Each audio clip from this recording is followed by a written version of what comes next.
Marseille. Donc rapidement, nous on porte des VIE, donc des volontaires internationaux d'entreprise pour le compte de PME françaises à l'étranger.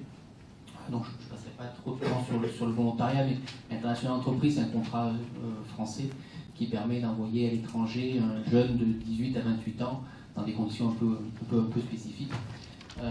Alors pourquoi je suis là ce soir? C'est parce que nous on a envoyé un premier VIE. Alors historiquement on était dans différents pays partout dans le monde, mais on a fait l'expérience de l'Allemagne en 2015, l'année dernière. Donc on a envoyé sur place un jeune homme, Pierre Coville, qui est resté 12 mois pour 3 entreprises dans le secteur de la santé. On était à Cologne, la ville à France.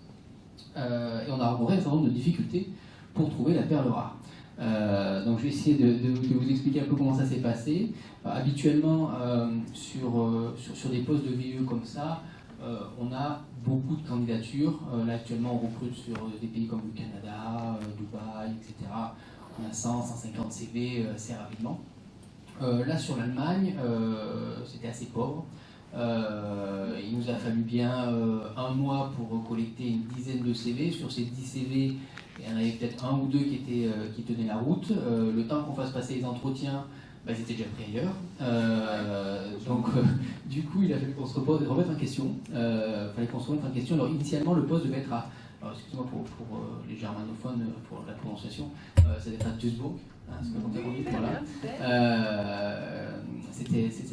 devait être sur place. Apparemment, ça tire moins que d'autres villes. Donc, on a bifurqué sur une autre destination, Cologne, qui parlait peut-être un peu plus à des jeunes qui souhaitent aller en Allemagne. On a dû revoir aussi nos conditions en termes d'indemnité. Alors, l'indemnité VIE est fixée par l'État, c'est non négociable, mais on peut prendre un certain nombre de choses en parallèle. Le logement, la voiture, les déplacements en France, etc. Donc on a revu un petit peu un package qui incluait tous ces éléments-là, donc logement, une voiture de fonction, des déplacements réguliers sur Paris, parce que la personne venait sur Paris. On a fait passer les entretiens sur Paris, donc on a trouvé quelqu'un qui pouvait nous prêter des bureaux pour faire passer des entretiens sur Paris. Sur Marseille, les gens ne viennent pas, et nous, habituellement, on ne paye pas non plus le déplacement pour un premier entretien d'embauche. Donc du coup, en étant sur Paris, on adresse plus facilement plus de monde. Voilà un petit peu comment ça s'est organisé. Alors là, du coup, on a eu plus de candidats, assez plus rapidement. On a aussi réagi beaucoup plus vite. Entre le moment où la personne postulait et le moment où nous on l'appelait, on lui faisait un entretien, ça se faisait dans la semaine. Rapidement, hop, on allait sur Paris, on allait faire passer les entretiens. On a retravaillé aussi on a mieux vendu le poste, ce que tu disais tout à l'heure en termes de présentation, etc. On était beaucoup plus dans le détail, on faisait rêver. Alors habituellement on essaye de faire rêver quand même sur le poste, mais là on avait vraiment mis le paquet.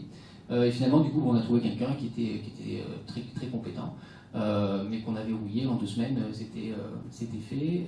C'est quelqu'un qui était issu d'une école de commerce à Paris, mais qui avait fait 1 an de stage de 6 mois en Allemagne, donc il parlait couramment allemand, et qui est parti du coup 12 mois sur place. Donc voilà, tout ça pour dire que le recrutement sur l'Allemagne, c'est une problématique pour nous, mais pour beaucoup d'entreprises françaises sur le VIE, c'est pour les personnes qui ont déjà mis le doigt là-dessus, c'est connu. Voilà, ensuite, je ne rentrerai pas trop dans le détail, parce qu'on n'aura pas le temps, mais de la mission du VIE, etc., et des entreprises pour lesquelles elle a travaillé. Mais dans l'ensemble, c'était plutôt un succès. On n'a pas redoublé l'expérience pour ces histoires de recrutement. Enfin voilà, on n'a pas le temps non plus de repartir encore pour ce type de démarche. Mais voilà, c'est une expérience qui était intéressante et je pense aussi intéressante à partager. Si vous avez des questions à la fin, bien volontiers. Oui. Donc l'initiative de prendre un VIE pour l'Allemagne, c'est de ramener les 3 entreprises ou de l'IMED? Un peu des deux. C'est-à-dire qu'à la base, c'est une entreprise avec laquelle on travaillait sur Dubaï, qui avait un centre d'unité de production à Duisburg justement, et qui voulait mettre son VIE là-bas. Ils n'avaient pas le budget pour mettre quelqu'un à temps plein, ils n'avaient pas non plus la charge de travail suffisante. Donc du coup, ils nous ont demandé est-ce qu'on pouvait agréger 2 entreprises. Donc là, après, on allait chercher 2 autres entreprises pour compléter le budget et puis recruter le VIE. Donc ça s'est fait un peu dans les 2 sens. Merci bien. Merci beaucoup pour ces présentations rapides, du coup, c'est les dernières.